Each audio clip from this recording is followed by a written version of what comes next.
Early humans had very little understanding of the processes and causal relationships behind natural phenomena. Why the sun rose and set, why winds blew, rain fell, and droughts afflicted them. They believed gods must be making these things happen. They sought the favour and aid of these gods to help them survive and prosper.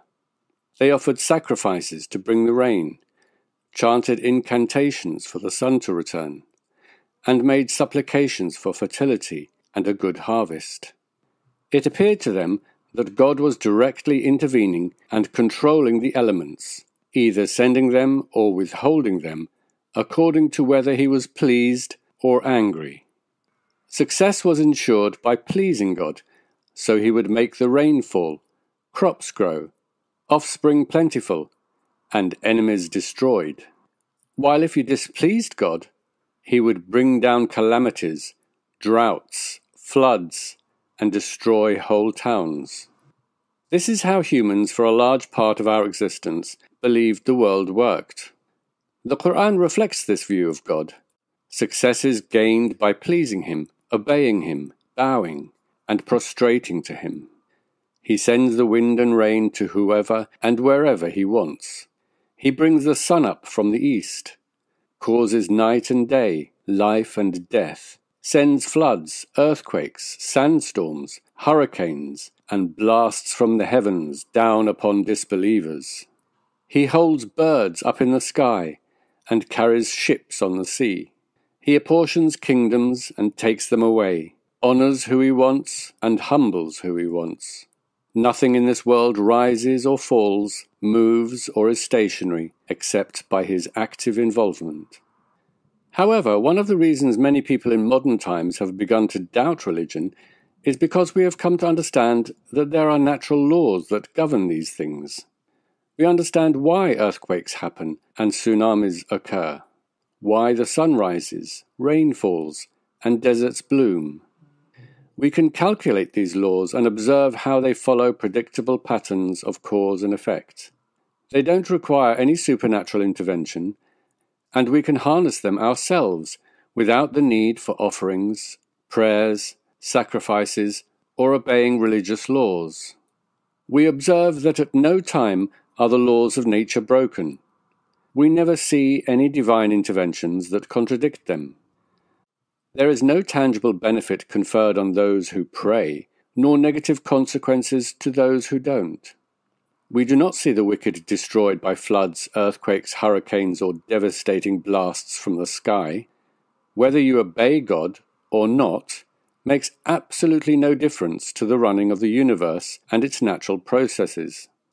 Of course, I realize that as the frontiers of our knowledge are pushed further and further back, many religious apologists have shifted the concept of God from a God who constantly interacts with humans and performs miracles towards the concept of an immanent, transcendent God who works indirectly and mysteriously within the natural laws, which operate without prejudice to believer or non-believer. And that's all well and good, but it's not the image the Qur'an conveys. On the contrary, the Qur'an frequently narrates how God does indeed directly control the natural elements with extreme prejudice, sending floods, hurricanes and earthquakes upon those who disbelieve, and miraculously rescuing his faithful. Have they not seen how many generations we destroyed before them? We destroyed them for their sins.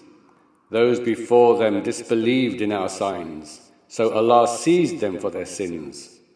Populations before them disbelieved, so we destroyed them. So will you not believe? God's direct control of the elements is constantly cited as a sign, ayah, and proof of his direct power and authority over everything that happens, right down to the tiniest detail. As a result, the Meccans were constantly asking Muhammad to bring them a miraculous sign. They had heard all the stories the Qur'an relates of the miracles of the past prophets, such as Jesus creating a living bird from clay, curing the blind, healing lepers, and bringing the dead to life. And quite reasonably, they asked Muhammad for some similar miraculous signs. They say, "Why is not a sign sent down to him from his Lord?" But the Qur'an only responds by citing natural phenomena as miraculous signs and proof. For example, do they not see the birds held poised in the air? Nothing holds them up but Allah. Indeed, those are signs for people who believe. Well, yes, nothing holds them up but Allah, albeit indirectly, by way of aerodynamics, airflow, and millions of years of evolution. I realize Muslims will say, it's still Allah who made these natural laws. But let's be honest, it is a rather disappointing sign, nevertheless. The Meccans were hoping for something similar to the miracles of past prophets. I mean, we're talking about a God who raised a mountain over Bani Israel, parted the Red Sea, and raised the dead. Saying, look at the birds, is not quite the same thing. One can perhaps see how those with no understanding of the laws of nature might be impressed. But did the author of the Qur'an not foresee, when humans understood natural phenomena, this sign might seem much less impressive? Amongst the other proofs the Qur'an repeatedly presents is to travel through the earth and see for ourselves how God has intervened to bring his wrath on disbelievers. Say, travel through the earth and see what was the end of those who rejected truth. But I'm at a complete loss at what the Qur'an wants us to see. The end of those who reject the truth looks very similar to the end of those who didn't reject the truth. The ruins of disbelievers looks very much like the ruins of believers. How is one supposed to know who was destroyed by divine intervention of fire and brimstone from those subject to the regular course of events that all humans are subject to? Where is this evidence that the Qur'an seems to think is so obvious to anyone who travels through the earth? In fact, the reality of what we see around us, both today and throughout history, is that disbelievers quite often fare better than believers. Nevertheless, the Qur'an constantly threatens disbelievers that they will be destroyed, just as the disbelieving people of Noah, Hud, Saleh, Lut, Shu'aib, and Fir'aun were destroyed. The Qur'an asks us menacingly, do you feel safe that he will not cause the earth to swallow you up, or send against you a storm of stones, or send upon you a hurricane of wind, and drown you for your disbelief? But are disbelievers swallowed by earthquakes, destroyed by hurricanes, or drowned in floods? Or do such natural disasters afflict all humanity, regardless of their beliefs? In fact, tell me truthfully, is it not the innocent and the poor, including many Muslim nations, who frequently suffer most from these things? The Qur'an never ceases with threats. It heaps threats upon threats. Do those who have planned evil deeds feel secure that Allah will not cause the earth to swallow them, or that the punishment will not come upon them from where they do not perceive? Do the people of the cities feel secure from our punishment coming to them at night while they are asleep? Or did the people of the cities feel secure from our punishment coming to them in the morning while they were at play? But have these threats ever been carried through? Or are they just empty threats? Does God not really mean what he says? Soon you will see, and they will see. Threats are a poor and fallacious argument that I would expect a wise and merciful God to be far above.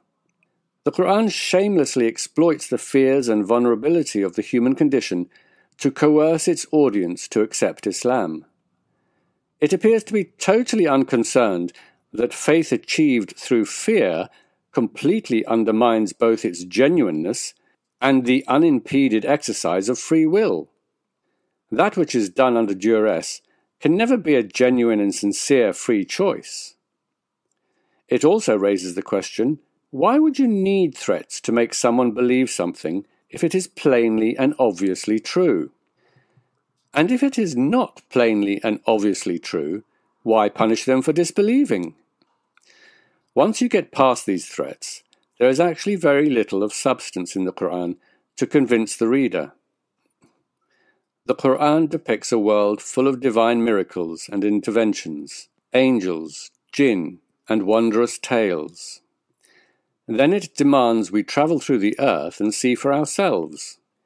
But all we see is a complete absence of God intervening anywhere. We see no miracles, no angels, no jinn, and no evidence of its wondrous tales, as though God has retired to the seventh heaven after writing the Qur'an and taking the angels and jinn with him. Despite that, the Qur'an says, "You will never find in the way of Allah any change, and you will never find in the way of Allah any alteration." Really? Tell me, does God do things in the way he used to, or not? Has humanity's ability to scientifically test, record, and verify God's miraculous interventions persuaded him to change his ways and methods? It seems that the God of the Qur'an is now content with threats on a page. And just you wait. We too are waiting. And we are still waiting. Lastly, why do something indirectly through natural laws when God only has to say, "Be," and it is?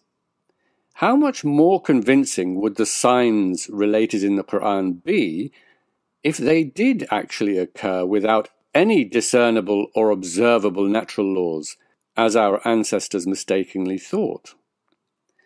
Why deliberately create the universe in such a way as to ingeniously conceal his direct and miraculous involvement in it, and then eternally torture those who doubt?